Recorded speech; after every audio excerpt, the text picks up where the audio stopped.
Hi guys, I'm Kasha. Welcome to our coffee times to talk about horror. And today I finally bring you my top 10 horror movies from 2024. It's coffee time. I had been waiting to post this video, to record it even, because I wanted to watch Nosferatu first. I knew that most likely that movie was going to make it into my top 10, so I wanted to make sure to watch it before recording this video. So today I'm here to let you know some honorable mentions, some movies that I thought were really good and I would still recommend you to watch, but that didn't make it in the top 10. And then I'm gonna give you my top 10 horror movies of 2024. Now keep in mind, this is just my personal opinion. I know there is movies that I probably am not gonna mention that you maybe loved, or maybe my ranking is something that you disagree with, which, you know, fair. We all love different things. This is just the ones that really worked for me. First, I just wanted to mention a movie that, even though it is not horror, it has been one of my favorite movies from 2024, and that is The Iron Claw, and I recommend everybody to watch this movie. The Iron Claw tells the story of the Von Erich brothers as they make history in the highly competitive world of professional wrestling in the early 1980s. Through tragedy and triumph, the brothers seek larger-than-life immortality on the biggest stage in sports. I was mesmerized by this movie. I was in awe of the acting, of the cinematography, of the physicality of this movie. It is amazing. It is a drama, but it was just so good. And this is one of the only movies that are not horror that I want to have in my collection because I loved it that much. Now let's go to the honorable mentions, which are thriller horror movies that I really enjoyed, but sadly they did not quite make it to the top 10. First, let's talk about Woman of the Hour, and this is a Netflix movie that I decided to watch because it is based on a true story, on a true crime story, and I had hopes as well because it was directed by Anna Kendrick, and I think she has a good vision for these things, and I think she did an amazing job in her directorial debut. In 1970s Los Angeles, as a wave of murders make headlines, a young woman aspiring to become an actress and a serial killer cross paths during an episode of a dating show. This is a very interesting examination of violence, of misogyny, and the way the movie was made, it was so smart. The way that they integrated those flashbacks into the story was fantastic, and if you love true crime stories, this is a movie you need to watch. Another Netflix movie that I think deserves an honorable mention, It's What's Inside. I watched this one day without having any high expectations, to be honest, but I ended up recognizing the originality and the fun aspect of this film. A pre-wedding reunion descends into a psychological nightmare for a group of college friends when a surprise guest arrives with a mysterious suitcase that starts to tear the group apart. Basically, the group is able to exchange bodies with this machine, and the things that they do and they say when they are inside of someone else's body is what creates a lot of chaos, and it was fantastic. Next we have Azrael, another honorable mention that has our Scream Queen Samara Weaving. Years after the apocalypse, a devout cult of mute zealots hunts down Azrael, a young woman who escaped her own imprisonment. This is a movie where basically there is no dialogue because you have to be silent in order not to alert these creatures that are out in the world. And I thought it was great. It's a slow burn, and like I said, there's basically no dialogue, so you have to be up for that. But it was a great movie. Another movie that I think deserves a mention is Hold Your Breath. I don't know if a lot of people have seen this movie.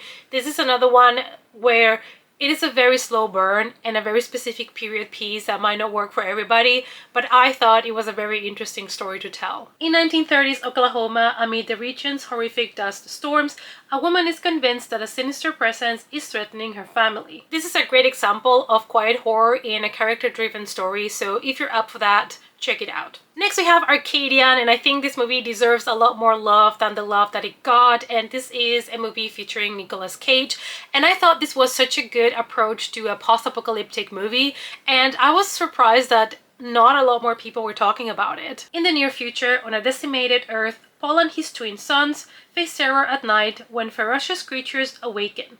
When Paul is nearly killed, the boys come up with a plan for survival, using everything their father taught them to keep him alive. This is emotional, is violent, it's a peek into humanity and how we would behave in a post-apocalyptic scenario. We've seen it done over and over again, obviously, with shows like The Walking Dead, see how people, you know, drift apart instead of support each other most of the time.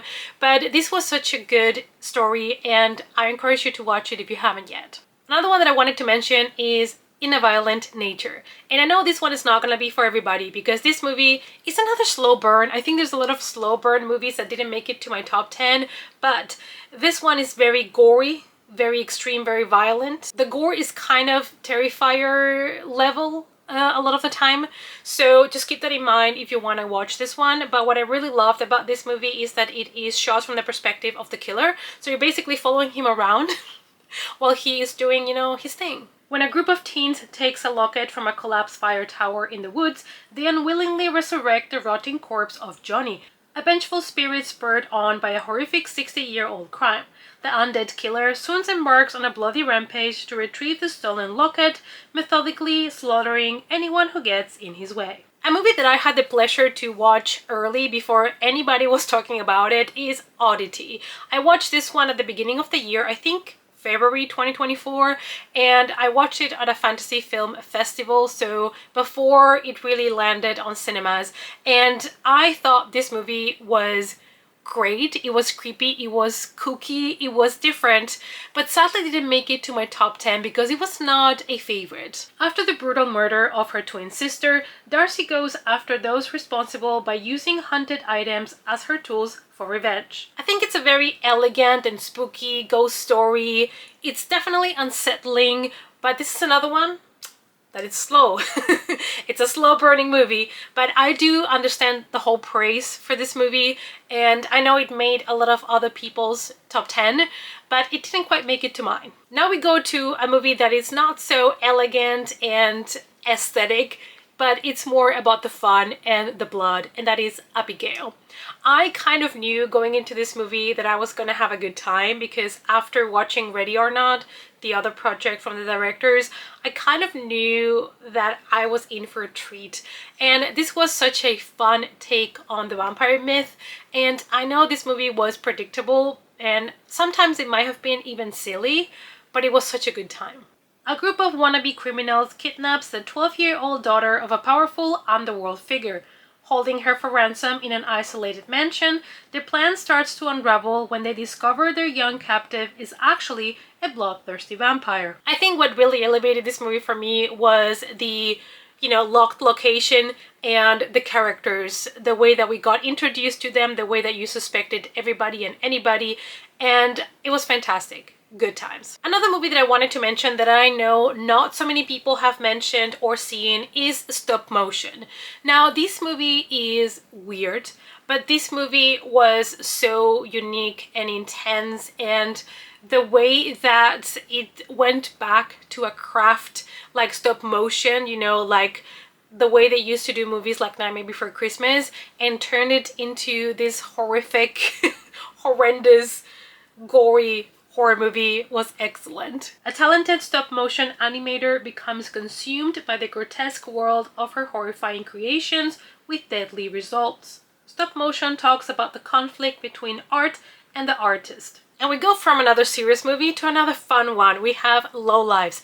And this is a movie that I almost didn't watch because, again, it's a movie that I didn't hear so many people talk about, but what a fun movie this was. The survival instincts of a road-tripping family are put to the test when they have no other choice but to stay the night at a remote homestead. This might be one of my favorite screenplays of the year. I think the story is fantastic. There's not too much I can tell you because I would spoil you the twists and turns of the story, but basically it's a family that's traveling in their RV and they have to stop for the night and they don't know the locals, so everybody's kind of mistrusting everybody, and it's great. Please watch this movie. It is violent and wild and fun, and I think it's one of those that people might have missed in 2024. A quick honorable mention to Terrifier 3 because I've talked so much on my channel about this movie. You guys all know I love Art the Clown, and yes, this was one of my favorite movies of 2024. No, it did not make it sadly to my top 10 because there were other movies that were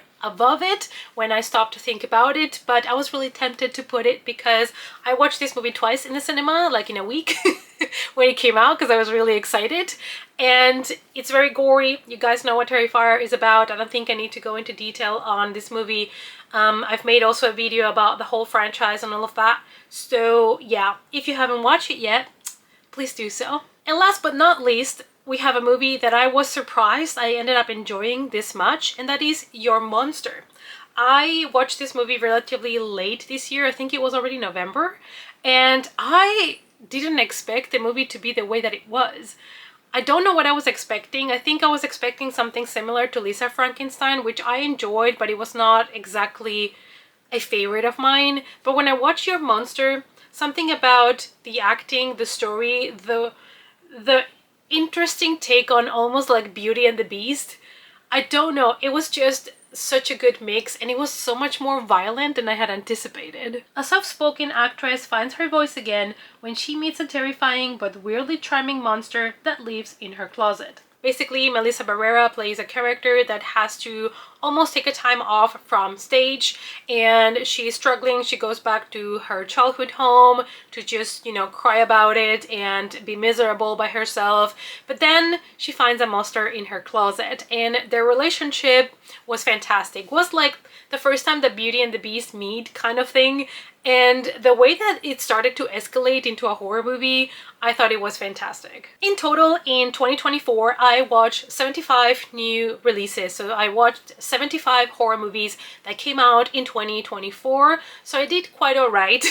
I always aim to watch as many horror movies as I can throughout the year, to give you guys recommendations, to know what's new, and also obviously because when I do my favorites of the year, I want to make sure that I have watched as many as possible to give all of those movies a fair chance to make it to the list. Now let's go to my top 10 horror movies of 2024, and they are indeed organized from least to most favorite. It was really hard because when I was getting to the top, I feel like the top 3, top 4 are kind of there together, you know, they're like just my favorites, so it's really hard to put some above others, but I've tried my best, and this is my official top 10. In position number 10, we have Strange Darling, and even though I'm aware that this movie, it's not particularly original and it is giving us a plot that we have seen done before, the way that it was done and the acting, the cinematography, everything elevated this movie for me. Nothing is what it seems when a twisted one-night stand spirals into a serial killer's vicious murder spree. A fractured cat-and-mouse chase told non-chronologically, featuring an all-time great performance by Willa Fitzgerald and gorgeous, grimy cinematography. I think one of the strongest parts about this movie is that it was done in a non-chronological order. It was presented as a non-chronological movie, and going back and forth might be something that irritates some viewers, but I found that make the story so much better because every time you thought you had something figured out, the movie pulls the rug under you with those, you know, back and forth scenes. The performances were amazing, the violence, everything about this movie was fantastic, so I really enjoyed it, and it even made it to my top 10. Barely, but it still made it. In number 9, we have Late Night with the Devil. This is a movie that I really enjoyed, probably a lot more than I anticipated, because this is another movie that it's a slow burn. It takes a while for action to really kick in, and the craziness kind of happens in the last 20 minutes of the movie. But this is another one where the performances of the actors really brought it home for me. In 1977, a live television broadcast goes horribly wrong, unleashing evil into the nation's living rooms. The film does a great job of recapturing the late night TV of the 70s, and horror fans will appreciate the way it doesn't rely on jump scares. However, I have to say that I know not everybody's gonna be happy with the ending, but this felt like a very unique found footage film. I've never seen any movie like this before, and I think that's why it really worked for me. Is it perfect? No, it's not, but I really enjoyed it. In number 8, we have a movie that I actually thought it might be a little bit higher up this list when I watched it, but then when I was going through all the movies that I had seen, I realized that it didn't make it quite as high as I thought in the beginning, and that is Heretic. I thought this movie was just mesmerizing. Like, I was sitting in that cinema room absolutely immersed in the conversations following up. My brain was just working out the things that they were saying, coming up with theories. This is a movie that is going to make you think. And I appreciated that so much. There's not so many movies that really have you so engaged that you are trying to think about every conversation, every sentence, and it was just very engaging. Two young missionaries become trapped and playing a deadly game of cat and mouse when they knock on the door of the diabolical Mr. Reed. Trapped in his home, they must turn to their faith if they want to make it out alive. If you were scared of watching this movie because you thought it was against religion or anything like that, this is not exactly what the movie is about, trust me. And Hugh Grant's performance in this movie might have been his best performance so far.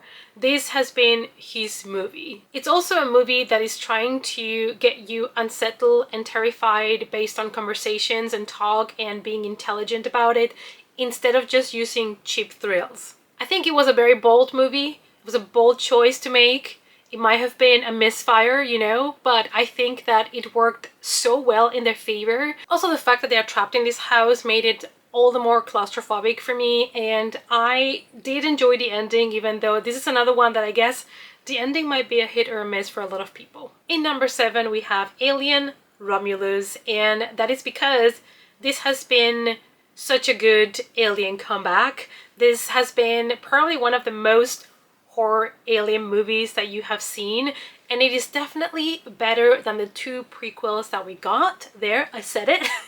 And it gives me hope for the future of the franchise. Space colonizers come face to face with the most terrifying life form in the universe while scavenging the deep ends of a derelict space station. This movie resurrected a franchise with equal servings of fan service and originality. I think the director really understood the bare bones of the Alien franchise and what makes an Alien movie a good Alien movie, and we did get a brand new cast of characters that in my opinion worked really well, but we also got a lot more horror while respecting the creatures. You're going to see xenomorphs, but the last 20 minutes of this movie are absolute bonkers. The creature that you get to see in the last 20 minutes of this movie, it's the stuff of nightmares. And I have to say, I was very pleased to see that there was so much love and respect to the original franchise, but then they also managed to give us so many more unique and original things. And I didn't expect that, to be honest. I thought at the beginning it was going to be another attempt to just reboot another franchise, but actually there was so much love to the original and so much originality that the director brought and the team, and I ended up loving this movie so much that it even made it to my top 10. In my 6th position, we have Maxine, which is the 3rd and final installment on this trilogy by Ti West that started a couple years ago with X.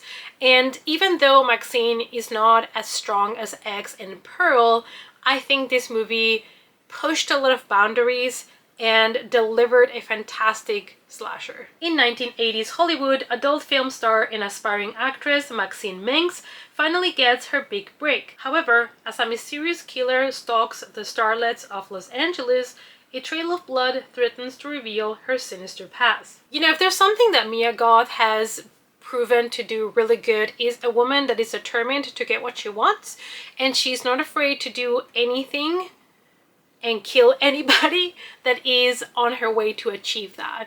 That is basically what we saw in Pearl and what we have seen in Maxine. I also feel like Mia Goth is one of the reasons why this trilogy worked so well.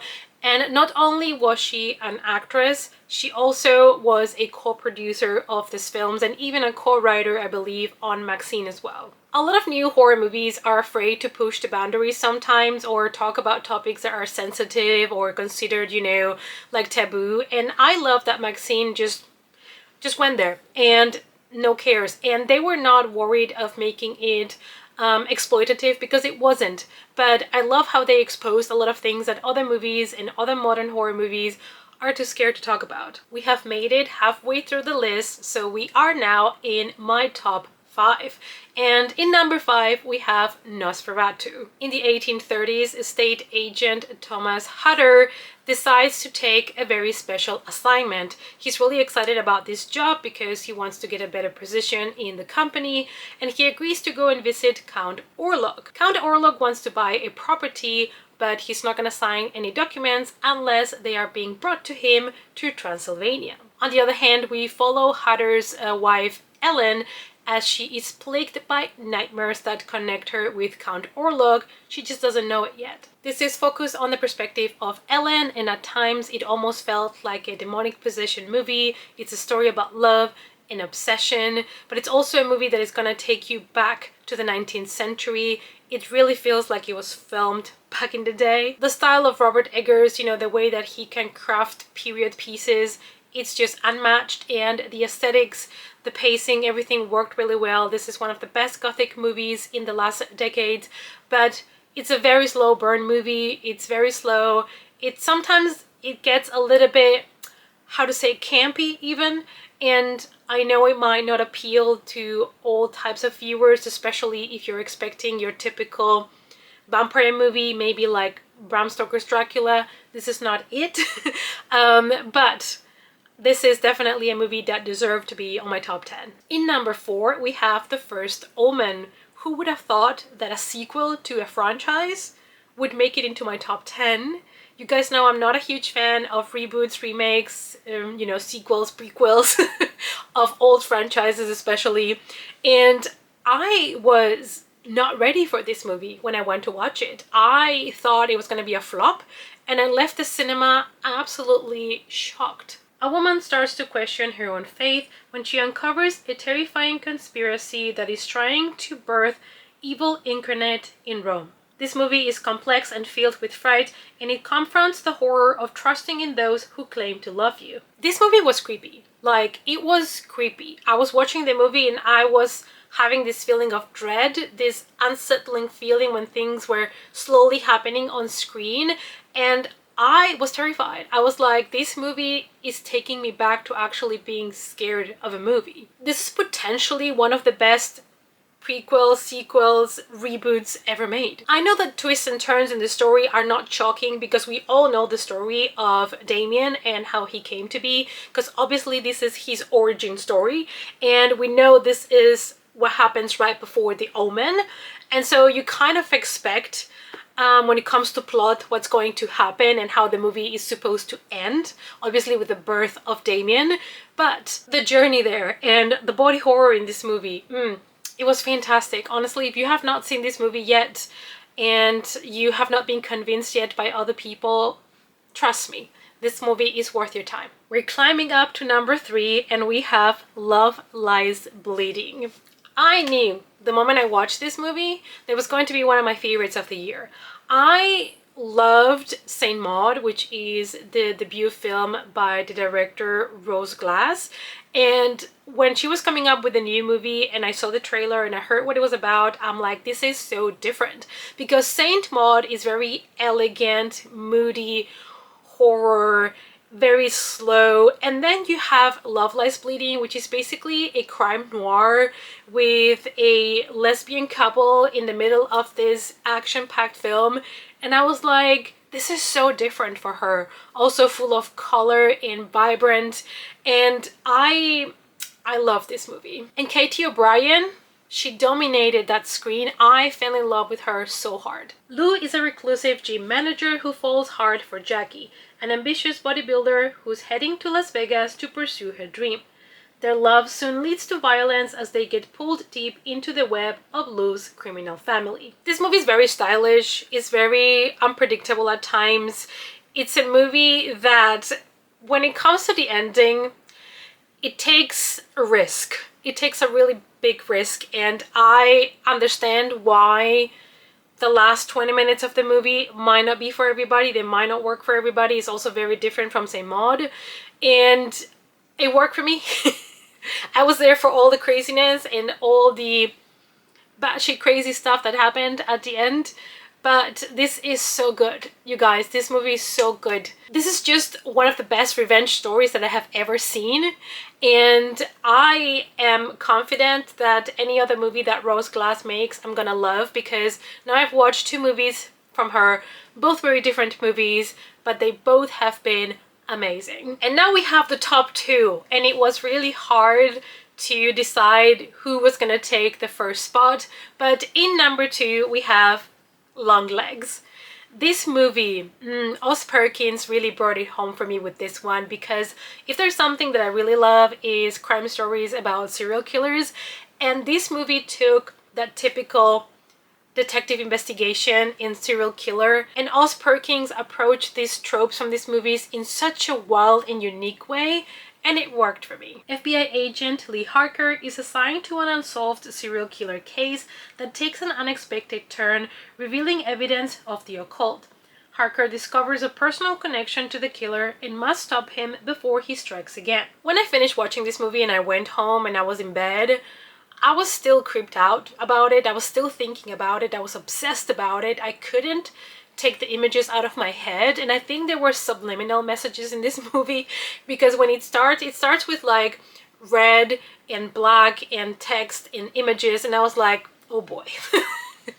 Oh boy, subliminal messages. And indeed, I was not able to stop thinking about this movie long after I had seen it. And I know a lot of people are gonna say that Nicolas Cage's approach to the character was too comical, maybe too silly, but for me it was terrifying. And I loved Nicolas Cage in this movie, and I loved Agent Harker. I think their relationship and their kind of cat and mouse game was so different from what you've normally seen in this type of films, and this movie definitely deserves to be in everybody's top 10 of the year. Basically, I went to see a movie about a serial killer and I ended up bringing the devil home with me, so that was not fun though. And my number one, number one, obviously, The Substance. I love that movie so much. I was sitting in that cinema, and when the movie wrapped and we got to the end, I was like, this is potentially my new favorite movie from the last decade. Like, this movie, like, damn, this movie is so good. And similar to Love Lies Bleeding, the director here, Coraline Fargeat, had done Revenge before, and I loved Revenge so much. It's such a good movie. So I was really excited to see what she did next. And after this, I have to say that Coraline Fargeat is one of my favorite directors at the moment. Elizabeth Sparkle, renowned for an aerobics show, faces a devastating blow on her 50th birthday as her boss fires her. Amid her distress, a laboratory offers her a substance which promises to transform her into an enhanced version of herself. Have you ever dreamt of a better version of yourself? With the substance, you can generate a younger, more beautiful, more perfect version of yourself. You just have to share time. 1 week with one, 1 week with the other. A perfect balance of 7 days each. Easy, right? If you respect the balance, what could possibly go wrong? The concept of this movie. It is audacious, it is gory, it is intense, it is sad at times. This movie is so clever, and it's possibly the best Demi Moore performance that we have ever seen to this day. You are not gonna be able to stop thinking about this movie and the images in your brain, and it's such a unique interest kind of commentary on Hollywood and the way that women are treated, especially when you reach a certain age, and the way that your body and the way that you look is basically all you have, and how that also creates a body dysmorphia, how when you reach a certain age you think that you're worthless and you are willing to do absolutely anything to be younger again, to look younger, so that you can get back to getting roles, to getting jobs. First and foremost, this is a hardcore gore movie, and I think it does such a good job at creating a perfect balance between beauty and horror. So everything is balanced in this movie. And the last 20 minutes of this movie, that was epic. That was fantastic. It was gross and I loved every little single minute of it. The practical effects, the body horror. This was basically watching a character's descent into madness without being able to stop it. And the movie just flew by. Like, I was like so surprised that it was so quick to watch because I was just so invested in this story. I love the soundtrack, I love the characters, even though we have a small cast, but it was so good. Dennis Quaid in this movie, perfect cast, even though he was cast last minute, and how he depicted the gross, white men in power in the Hollywood industry. And it was just so good. You have to watch this movie. Honestly, if you haven't watched The Substance yet, I'm begging you at this point. Unless you say, I cannot deal with the body horror, then I will understand, because this one really goes all out. But if you don't mind body horror and you still have not watched it, what are you waiting for? Alright guys, so these were my favorite horror movies from 2024. I hope that you enjoyed the list and all the other honorable mentions, and maybe this helped you to make a little list of movies that you might have missed that you still want to check out that came out last year. Let me know down below what is your top 5 horror movies of 2024. Thank you guys as always so much for watching. If you want to support me and the channel, consider joining my Patreon or become a member here on YouTube. Thanks as always for all your support, and I hope to see you all in our next coffee time. Bye!